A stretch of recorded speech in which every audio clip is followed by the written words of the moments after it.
Սոցիալ-հեռուստատեսության եթերում լուրելրատվական ծրագիրն է, բարև ձեզ։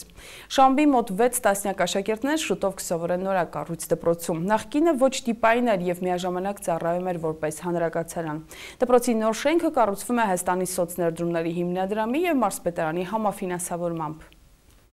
Մենք սպորտի դահլիճ չունենք, հարմար, որ ձմեռային տեղել է վոլեյբոլ խաղանք։ Սիսիանի տարածաշրջանի Շամ բնակավայրի 67 աշակերտներից 7-ն այս ուսումնական տարում հրաժեշտ կտան դպրոցին։ Ավարտական դասարանի աշակերտուհի Լուսինեն համայնքում կառուցվող նոր դպրոցում սովորելու հնարավորություն չի ունենա։ Երազում է գոնե վերջին զանգահարողությունը նորակառույց դպրոցում անցկացնել։ Աղջիկն արդեն որոշել է ծաղկի դիզայներ է դառնալու։ Ձեռքից մի քիչ լավ եմ, էլի։ Դրա համար ուզում եմ դառնալ։ Շամբում դպրոցի շենքի կառուցման համար մարզի առաջնահերթ խնդիրների լուծման 3-րդ ծրագրով մարզպետարանը հատկացրել է 48 միլիոն դրամ, եւս 130 միլիոն դրամ կհատկացնի Հայաստանի սոցներդրումների հիմնադրամը։ Հիմքերը միջև իր զորական մակարդակը ֆինանսավորում է կատարում մարզպետարանը։ Դրա հեռացումը եւ գողին մտնում է այդ նույն ֆինանսի մեջ։ Շինաշխատանքները սկսվել են հոկտեմբերի սկզբին, առաջին փուլը հիմքերի շինարարությունը կավարտվի նոյեմբերի վերջին, երկհարկանի կառույցը ավարտուն տեսքի կբերվի արդեն հաջորդ տարի։ Կրթօջախը կունենա 12 դասասենյակ, լաբորատորիա, գրադարան, սպորտ դահլիճ, մարզադաշտ։ Ամբողջ գյուղը ուրախանում է, որ դպրոց ենք սարքում, նույնիսկ մարդիկ գալիս են օգնում անվճար անհատույց։ Նույնիսկ երեխաներն են գալիս։ Դա ինչով կարանք օգնենք։ Ջուր բերելա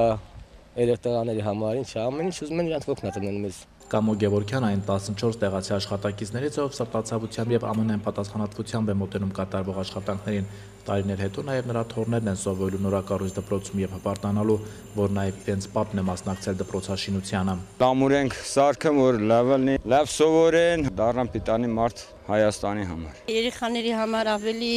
հաճելի, ավելի ուրախ, նոր դպրոցը, նոր շենքը, ավելի հաճույքով երեխաները կարող են սովորել։ Շամբի ներկայիս դպրոցը 1963 թվականի կառույց է, ոչ տիպային, եղել է Շամբ հեկի աշխատակիցների հանրակացարանը։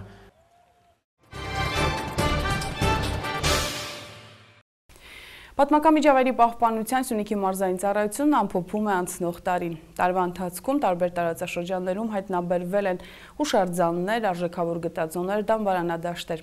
Իսկ ծառայության այս տարվա մեծագույն ձեռքբերումը Բեխի անապատի եկեղեցու վերականգնումն էր։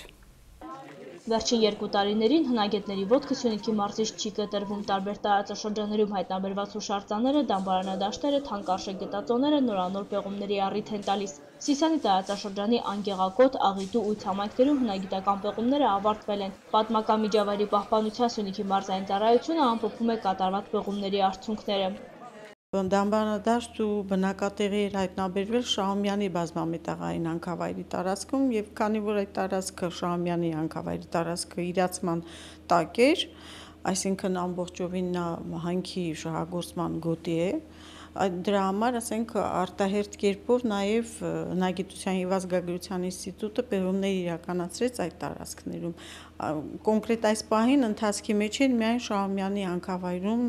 ընթացող պեղումները։ Այս տարի շարունակվել են նաև Եղվարդ գյուղի տարածքում հայտնաբերված դամբարանադաշտի պեղումները։ Նախկին գտածոներից, թվագրված մետաղադրամներից, կանացի զարդերից բացի նոր արժեքավոր իրեր հնագետները չեն հայտնաբերել, միայն դամբարանադաշտի տարածքն են ընդլայնել։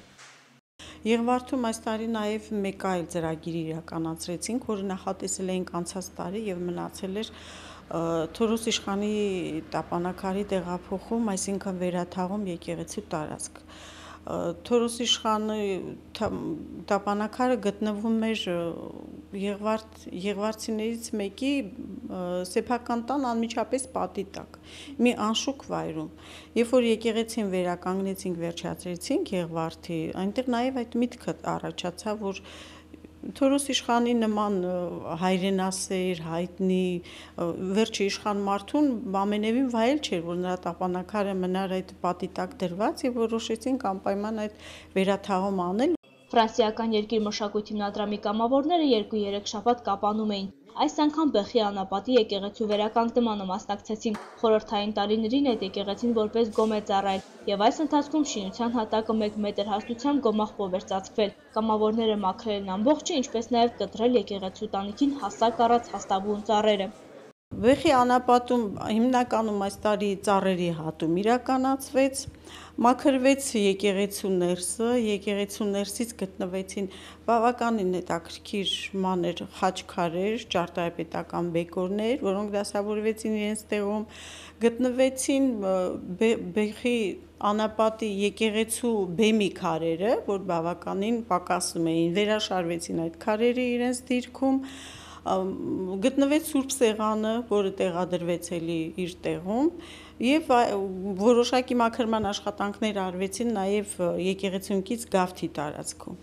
Վանական կառույցը վերջին անգամ նորոգվել էր 1720-ական թվականներին Արիստակես Վարդապետի կողմից։ Աստղիկ Հակոբյանի խոսքերով Վեխի անապատի տարածքում այս տարվա ծրագրով նախատեսված աշխատանքները ավարտել են։ Առայժմ պարզ չէ կշարունակվի հուշարձանի վերականգնումը, թե այն կկոնսերվացվի։ Մենք կանչեցինք մասնագետ, Ֆրանսիայից տանիքների մասնագետը եկավ, նայեց ծառերին ու ասեց, որ առնվազն 1 տարի պետք է, որ այդ հատված ծառերի բները փոքրինչ չորանան, որպեսզի հետագայում հատուկ նյութերի միջոցով արդեն հնարավոր լինի դրանք հեռացնել եւ համապատասխան վերականգնման, ամրակայման աշխատանքներ իրականացնել։ Վեխի անապատի եկեղեցու վերականգնման աշխատանքները ֆինանսավորել է Զանգեզուրի պղնձամոլիբդենային կոմբինատը։ Աստղիկ Հակոբյանի խոսքերով գումարը ամբողջությամբ չեն վատնել, տնտեսել են։ Կապանի մանկական կենտրոնի սաներից 11-ը մկրտվեցին Սուրբ Մեսրոպ Մաշտոց եկեղեցում, կնքահայրը Դինո Գոլդմայնինգի վարչական տնօրեն Հրաչ Ջաբրայանն է։ Մանկական կենտրոնն ավարտում է իրավապահների տեսադաշտում հայտնված երեխաների հետ աշխատանքը եւ սաների խնդրանքով մկրտությունը վերջին միջոցառումներ։ Կապանի Սուրբ Մեսրոպ Մաշտոց եկեղեցում մկրտության հերթական արարողությունն էին նախաձեռնել Մարզկենտրոնի մանկական կենտրոնի աշխատակիցները։ Գաղափարը սաներից մեկինն էր, ով մասնակցում էր պատարակներին ու պարապմունքներից մեկի ժամանակ ասաց, որ շատ է ուզում մկրտվել։ Կենտրոնի տնօրեն Մայա Միրզոյանը պատմում է, որ իրենց ծրագրում ընդգրկված բոլոր իրավախախտ անչափահասներն էլ ցանկություն հայտնեցին մկրտվելու ու առաջացավ միասնական մկրտություն կազմակերպելու միտքը։ Դիմեցին Դինո Գոլդմայնինգ ընկերություն ու համաձայնություն ստացան։ Վարչական տնօրեն Հրաչ Ջաբրայանը դարձավ 11 երեխաների կնքահայր։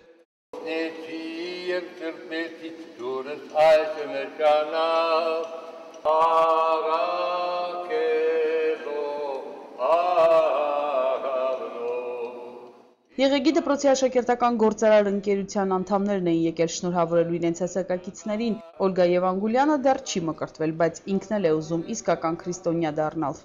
Մաղթեմ առողջություն, ուղղակի երջանկություն կյանքում, ինձ թվում է այլ կյանքում այդպիսի արարքներ չեն կատարի։ Եղեգի կրթօջախի աշակերտները դատարկաձեռն չէին եկել, յուղի մերձական անտառներից հավաքած 5 կիլոգրամ ընկույզը վաճառել էին էջմիածնում կիլոգրամը 4000 դրամով, ու ստացված շահույթի մի մասը տրամադրել էին իրենց հասակակիցներին։ Դպրոցն ընդգրկված է Ամերիկայի Միացյալ Նահանգների միջազգային զարգացման գործակալության եւ Հայաստանի պատանեկան նվաճումներ հասարակական կազմակերպության կողմից իրականացվող ծրագրում, որը կորպորատիվ սոցիալական պատասխանատվություն է դաստիարակում պատանիների եւ երիտասարդության շրջանում։ Շահույթի մի մասը մենք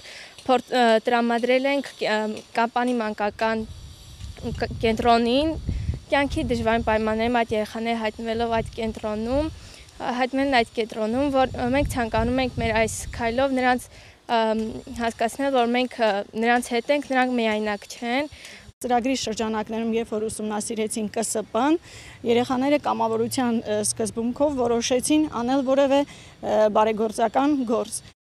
Նախքան մկրտությունը հոգևոր հայրերը բազմաթիվ զրույցներ են ունեցել կենտրոնի սաների հետ, իրենց հետաքրքրող հարցերի պատասխաններն են ստացել, ասում է Մայա Միրզոյանը։ Հուսով եմ, որ նրանք ընկալում են, թե ինչ օր է այսօր։ Հուսամ, որ հասկանում են եւ սրանից ես մեծ հույս ունեմ, որ մկրտությունը պետք է փոխի երեխաների կյանքը եւ սրանով ավարտվում է կենտրոնի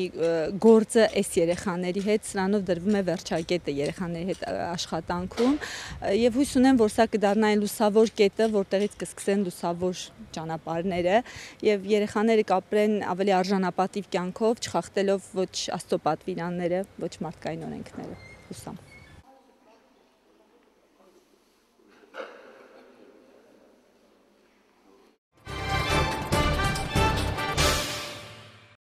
Միացյալ Նահանգների նախագահը այցելել է Նյու Ջերսի նահանգի Սենդի փոթորիկից տուժած շրջաններ։ Մեծ Բրիտանիայի վարչապետի կուսակիցները քվեարկել են ընդդիմության առաջարկության օգտին։ Թողարկումը շարունակում ենք միջազգային լուրերով։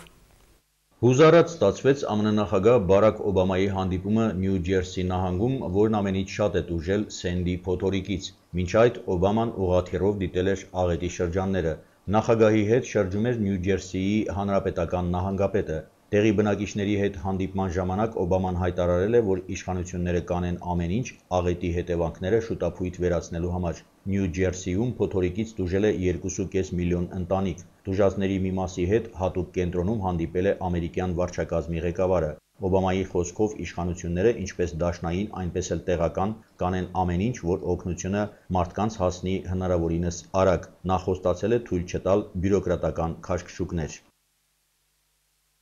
Ծանր պարտություն է կրել բրիտանական իշխող կոալիցիան Դեյվիդ Քեմերոնի գլխավորությամբ։ Պատգամավորները ընդունել են բանաձև, որը կոչ է անում կրճատել Լոնդոնի վճարները համաեվրոպական բյուջե։ Ճիշտ է, փաստաթուղթը չունի պարտադիր ուժ, բայց Քեմերոնի համար հարվածն ուժեղ է։ Նրա կուսակիցների մի մասը քվեարկության ժամանակ միացել է ընդդիմությանը։ Բրյուսելի առաջարկությունը նախատեսում էր ընդհանուր կաթսայում բրիտանական վճարների 5%-անոց աճ։ Քեմերոնը հանդես է գալիս դրանք նախկին մակարդակին թողնելու օգտին, իսկ ընդդիմությունը պահանջում է կրճատել ինչպես առաջարկվող, այնպես էլ ներկայումս գոյություն ունեցող վճարները։